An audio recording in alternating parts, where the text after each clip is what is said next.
Like, I think his feet went out from under him. Oh, I don't think okay. that was intentional. I think that was like you Oh, on the three-cone drill. That makes a huge difference. So this is a big one.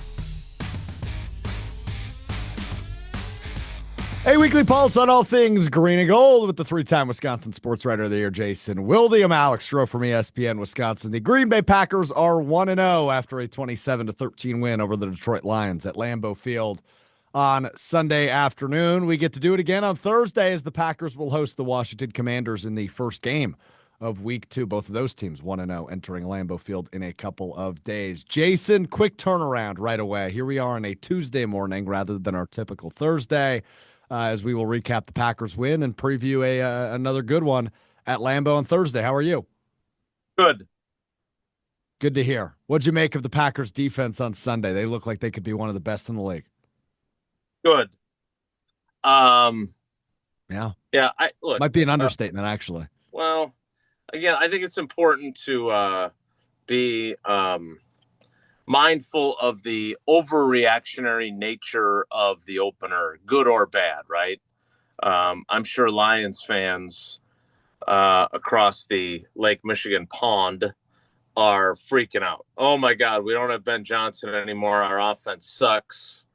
I'm sure that they're having the opposite reaction as Packers fans who are, hey, 17-0, which I'm sure they don't expect 17-0, but this did nothing to quell any of your Super Bowl dreams. That's for sure. I mean, look, it was a dominant performance. The Lions said, we're not going to let Josh Jacobs beat us. So Jordan Love and 10 different pass catchers went out and beat him on the offensive side. And on the defensive side, they were great. I mean, Micah Parsons had, the kind of impact you were hoping he would. Not quite as good as Khalil Mack was in the 2018 opener, but pretty darn good. And not only did he get that sack with about 4 minutes left, but he made other guys around him better, which is what we talked about last week, about the impact. Like I wrote today about Lucas Van Ness and how Micah Parsons has basically adopted him as kind of his pet project. And if anybody, the way I framed it was, if anybody could be disappointed about acquiring a guy of that stature, it's Lucas Van Ness, right? I mean, now he's not going to play as much, at least on the outside. And yet there's this kind of feeling that, maybe he's better suited to rush from the interior. That's where he rushed for on the sack that he shared with Rashawn Gary. And again, that was caused in part because Micah Parsons created pressure. So lots of reasons to be excited. My only cautionary statement is it's only one game, and it's really hard to win in the NFL on a week-to-week basis. Yeah, and week ones are always weird, right? So you try not to put too much stock into week one, although that's the only sample size we have. But think back to 2021 when the Packers lost the opener 38-3 to the New Orleans Saints, and they ended up being the 1 seed in the NFC that year, right? So Yep. it doesn't tell you the full story. But there's plenty to be excited about, rightfully so. To your point on Micah Parsons, the impact he made in only playing 29 of the team's 65 defensive snaps. LVN was all over the place. I thought Edrin Cooper had a great day. Colby Wooden had a career day for the Packers defense. Rashawn Gary, to your point, looked really good. Evan Williams with the interception. So there's so many things defensively to be excited about. And you're allowed to be excited about them, but that's not necessarily telling you what's to come the next 16 games. That's kind of where I land, but obviously very, very good signs from the Packers defense in the opener. Well, and let's also be honest about the Lions offense, right? They were starting a rookie at one guard. They started a first-time starter at the other guard, and their center used to be a guard. Mm-hmm. So was their interior of their offensive line star-spangled awesome? No, it wasn't. They clearly missed Ben Johnson. But, look, their running game went nowhere. They allowed 46 rushing yards defensively. They shut down one of the best tandems in all of football at running back, right? I mean, Jared Goff, Tausch talks about it all the time. He's the kind of quarterback that if you get after him and you get him out of rhythm, he has trouble. He's not an improviser. He is a really, really good inside the system, and they disrupted the system. So, yeah, I mean, look, they weren't very good. The Lions weren't very good. Was that caused by the Packers defense? Yes. Is it also possible that they're not very good? I mean, remember, They were number 1 in the league in scoring last year. Mhm. They were number 2 in the league in total offense. They did not look like the kind of team that was that on Sunday. No, they did not. And that's credit to the Packers, but also we will see what the Lions are, and the Packers get another big one with them come Thanksgiving. So I'm sure they're going to look a lot better than they did in week one come that late November matchup between these two teams. Let's go to the offense for a little bit because I have a couple things that stood out to me. Number one, I thought Jordan Love was really good, and it doesn't seem like everybody felt that way. I know you do as well. Obviously, there's a couple passes you would want back, but I feel like that's natural in a football game. He finished 16 of 22, 188 yards, 2 touchdowns. They didn't need him to be unbelievable. They needed him to control the tempo and minimize mistakes. And I felt like he did that. And on top of that, threw 2 touchdowns. I also thought he made some really good throws, including that first touchdown pass to Tucker Kraft. He put that ball on a string. But all in all, I thought from what I wanted to see, which was, hey, I hope that non-throwing hand thumb doesn't affect him too much. And B, show me the poise that you always have here in the first game of your 30 years as a starter. I thought he checked both of those boxes. All in all, I thought Jordan Love had a really good day. Yeah, I thought so too. Look, I'm sure folks are looking at the 2 throws that he makes back to back, the one that's intercepted and returned for a touchdown, but then wiped out by the penalty. And then they're looking at the throw before that, which, I don't know if I'll get a chance to ask Jordan this today. But what the hell were you doing there? Like, it was almost like a no-look, like he threw it over there and he was looking over here. So I don't know what exactly that was. So that was odd. But other than that, like, look, yeah, they went 0 for 6 on third down after starting 4 for 4. But the 4 for 4 was really impressive, right? I mean, he makes 4 really good throws to 4 different guys. I mean, you mentioned the touchdown to Kraft. I thought, there's the throw to Golden dragging across the middle. There's the throw to Reed. And then what was the other one? Oh, the first one to Wicks. Like those were all really good, accurate throws. The biggest thing to me though, and this is one of the concerns I would say, as they have the short week and Zach Tom and Aaron Banks are on the injury report. And that is they protected him really well. He was not sacked.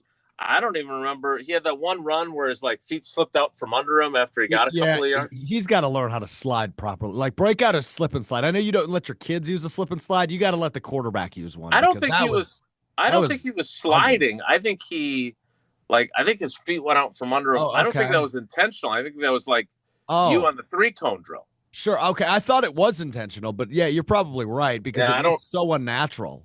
Yeah. I mean, he is not Lamar Jackson, but I think he's better than that. So my point is that he was never in harm's way, really, it felt like, right? Like, they were just, they did not, I joked about this, but it's funny because it's true. The only time I noticed Aiden Hutchinson on Sunday was when he was drawing the personal foul penalty for the hit he put on Love during the interception return. Yep. I don't remember seeing him. I don't remember him being a factor at all. And that speaks to what Zach Tom was able to do against him.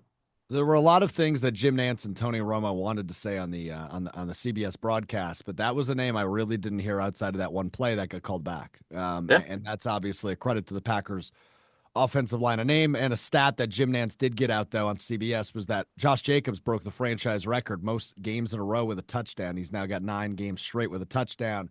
Mm-hmm. And good day for him, obviously scoring the touchdown.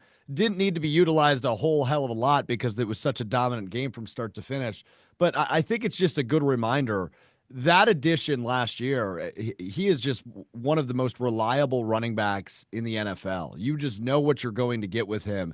And he is such a crucial part of this offense. And I think Sunday against the Lions was just another good reminder of why Brian Gutekunst brought a guy like Josh Jacobs in, right? Yeah, look, I understand that, what was he, 6 carries for 8 yards in the first half? I believe something like that. That was not productive. But if you go back and look, and I'm not sitting here because every time I say stuff like this, Tausch then makes fun of me for watching film. But there's no way he's taking the time to watch this. So, but you go back and look, I mean, their goal was to stop Josh Jacobs. Like they had 9 guys in the box. They basically said, look, Jordan, go beat us. And Jordan did. But in the second half, he gets going a little bit and he ends up with a fairly productive day still. Josh Jacobs does. Look, I was watching the Monday night game. Aaron Jones still's got some stuff left now. Let's not pretend that he's not any good. He had a 1,000-yard season last year too. But Josh Jacobs is just different. And the one thing I will say, it sure looked to me like last year when, I love to use that stat about how many of his yards were after contact. It did not look from the first game, at least, that he's going to get a reprieve on that. Looks to me like he's going to be running through contact a lot. Yeah, I agree. But all in all, a good day. It was just a really good day all around for this team. So hard to pick out any real negatives. You mentioned some of the injuries, though. Aaron Banks, who dealt with an injury throughout training camp, leaves that game. Zach Tom leaves towards the end of that game. What do we know there? Are these guys expected to go turn around on a quick week? I know we're only talking it's 8:30 Central on Tuesday morning, so we don't know a ton. But what do you expect out of those two guys with a short week? Yeah, I'm not encouraged. Look, if there's one thing I know about offensive linemen, they will do everything in their power to play, right? I've spent enough time around those guys to know that. That said, oblique injuries sound like something to me because that's what it was diagnosed as a hip, or it was announced as a hip injury during the game for Tom. Then it was an oblique injury. He's not swinging a baseball bat. That's usually a problem for baseball players. But that sounds to me like a hard thing to tape up or brace up and play with, right? As opposed you'd almost rather have a knee, or you'd almost rather have, a hand and have to put a club on if you're an offensive lineman. So, I don't like his chances. The injury, Aaron Banks has two. It's a groin and an ankle. So, I don't feel great about either one of them. I don't know how I would feel about them if they had till Sunday and had a full week of recovery. But with the game on Thursday, I'm not encouraged. But again, we'll find out more later today when we talk in the locker room and talk to LaFleur.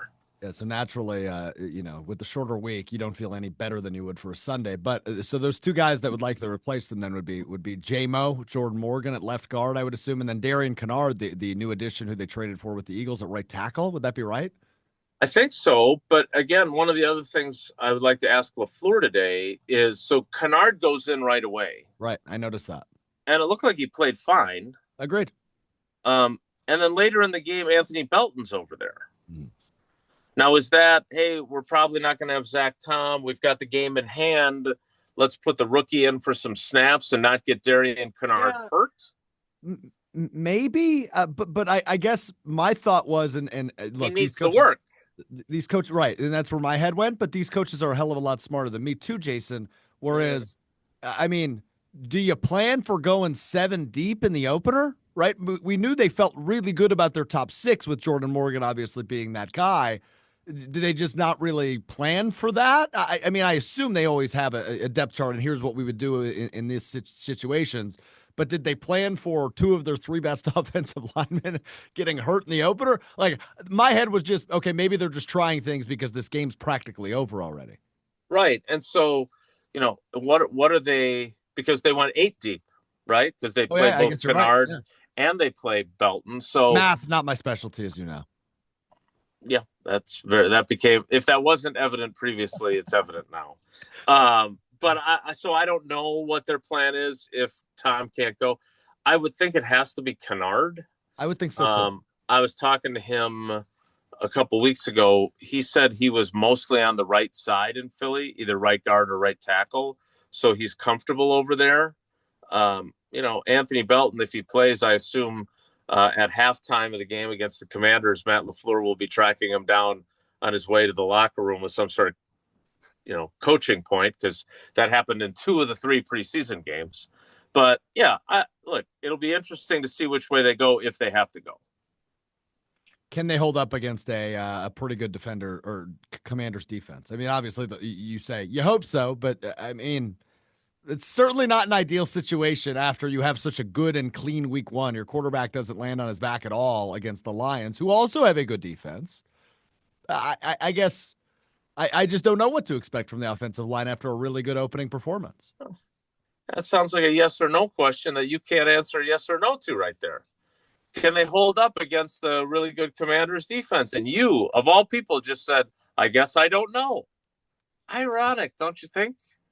Yeah, what Jason, of course, is referring to is our the world famous "Yes or No" with Jason Wilde segment, which you can hear about halfway through each edition of Green Bay Game Day. Will come up at 5:30 Thursday afternoon on ESPN Wisconsin at 6:20 WTMJ. If you want to hear Jason Wilde elude yes or no questions, it's a very good segment. I'm very proud of my work on that segment. So yeah, no, that might be one of them on Thursday because that is if I have any concerns entering week 2, because I really thought, Jason, and I know this is where you're gonna do your old trick. You're gonna push the thumb on the scale the other way. I thought leaving week 1, the Packers looked like one of, if not the best team in the NFL. I just thought they played the cleanest performance. They had a really impressive win. There's not a lot of things I look at and go, ooh, that went poorly, or that went bad, or I want to see that get improved come through. I just thought they played a really clean game. So that's like the one concern I look at and I go, well, I guess we'll see how that goes for a full 4 quarters. But other than that, I really don't have any knocks on what the Packers did on Sunday. Yeah, again, as you pointed out so wisely at the beginning of weekly Strouf here, they started the 2021 season getting run out of the Jacksonville Jaguars home That's correct. stadium by the New Orleans Saints, and they went on to be the number 1 seed. The Washington Commanders are 1-0 also, but they beat what appears to be a not very good Giants team with a not very good Russell Wilson at quarterback at this point. So, again, we'll see what happens on Thursday night. But I'll say this: the Packers are in a really good spot to go 2-0 in these first 2 games. And when the schedule came out, I know we talked about it that night. Like, this is either a really good opportunity to put yourself in a really good early season position, or a really challenging opportunity or situation where you could come out of this 0-2, have used up 2 of your only 8 home games, and you're 2 games in arrears to really good teams that are competing for the NFC Championship. So a lot of football left to be played, but a 2-0 start against what they're facing here. These games, they're 1 of 17. They're each 1 of 17, but they do have a little more value than, like, say, the Bengals the next week. It's in the division or it's in the conference. Like, if you beat the Commanders on Thursday night, and it comes down to a head-to-head tiebreaker for the 3rd seed versus the 4th seed or something like that, right? That makes a huge difference. So this is a big one, and would I have rather seen both these teams play Sunday to Sunday? Yeah, I would have, but that's not how the schedule came out. It's not how it came out, but it's still 2 really fun games, and obviously the Packers taking advantage of the first opportunity. Now, instead of us saying, well, hopefully they're not 0-2, now we're saying hopefully they're 2-0 heading to Cleveland in week 3 with a little bit of a mini bye. Well, you are. Broken up in there. You're well, yeah, I am. Yeah, you're right. I'm the fan. You're not. Okay, let me ask you this. I got a couple things left for you, then we'll let you get out of here on a short week. First thing, Micah Parsons, as I mentioned earlier, he played 29 of the 65 defensive snaps, but after the game said, I'm healthy. I'm ready to go on Thursday, pretty much clearing up any of the rumors about a back injury or any, pulling him back from playing, the complete game. What do we expect Thursday? Is it about 30 snaps again? You think that'll go up at all? I would think it would go up a little bit, although had him out there more than they intended, right? They kept him out there for that final drive that ends in the redonkulous touchdown catch by Tesla, or however you say his name. What a catch that was amazing. And they blew the call initially. So I thought it was really interesting the way the kind of ebb and flow of that back injury was all week. Like the stuff because that clearly came from his agents. Well, he might have to take an anti-inflammatory shot. He didn't, right? He told us that after the game.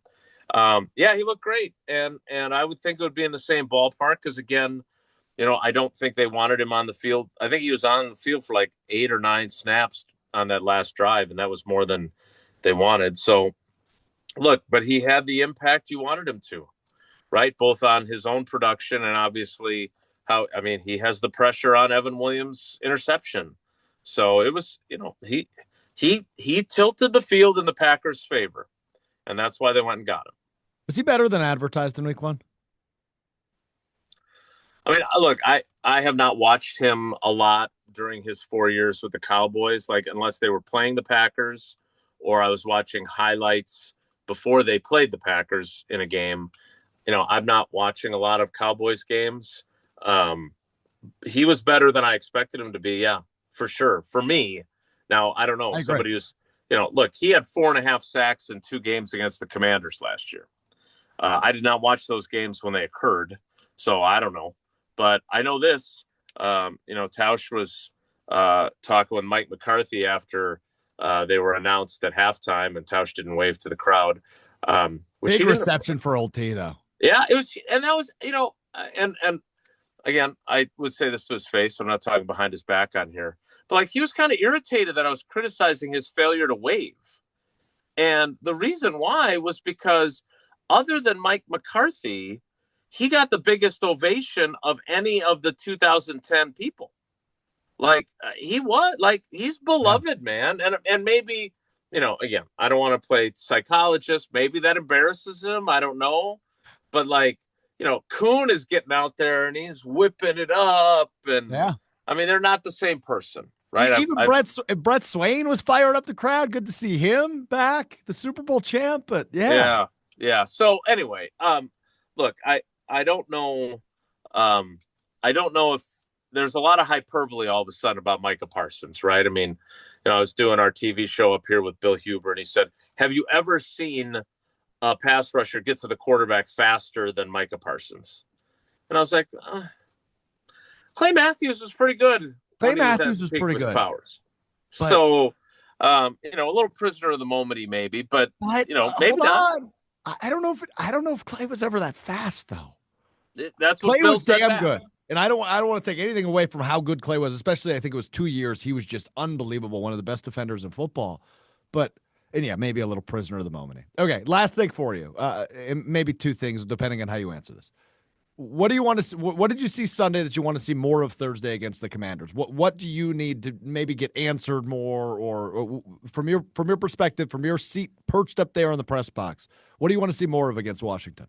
Yeah, ivory tower, as Tausch puts it. I want to see them continue to spread the ball around. I do think that's the way to be successful. And if there's a guy that's getting open more consistently, getting the ball more, I think that's a good thing offensively.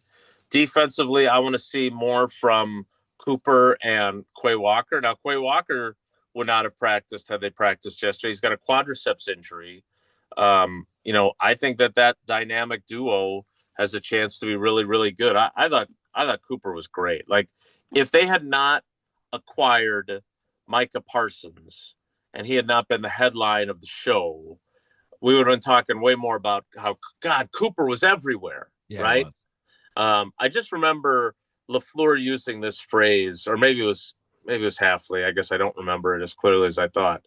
He just eats up the grass, meaning he gets places so fast that he just covers so much ground, and it's a great way to describe him. So I want to see more from him. They got one takeaway for all the ball king stuff at the beginning of training camp. They didn't force a fumble. I know they want to do that. The other thing that I don't want to say leery of, but curious about, having 2 rookies as your returners initially. Mm-hmm. Matthew Golden on punts, which then they replaced him with Jaden Reed, despite his foot issue. And then Savion Williams, who barely practiced all summer. That feels to me like a place where I would have a little bit of apprehension that could go haywire. Yeah, the big thing I'm curious about for Thursday is how do they handle the mobile quarterback, right? Jared Goff, obviously not the most mobile of quarterbacks. Jaden Daniels right up there.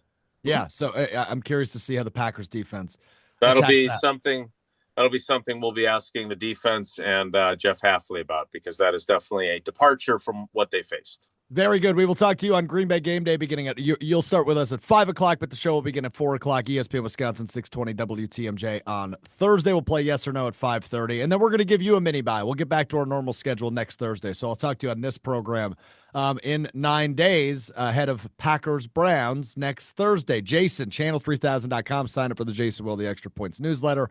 Follow him on Twitter at Jason J. Wilde. Thanks, Jason. Thank you for your service, Strouf. All right, take care. Be good. We'll talk to you on Thursday. Bye.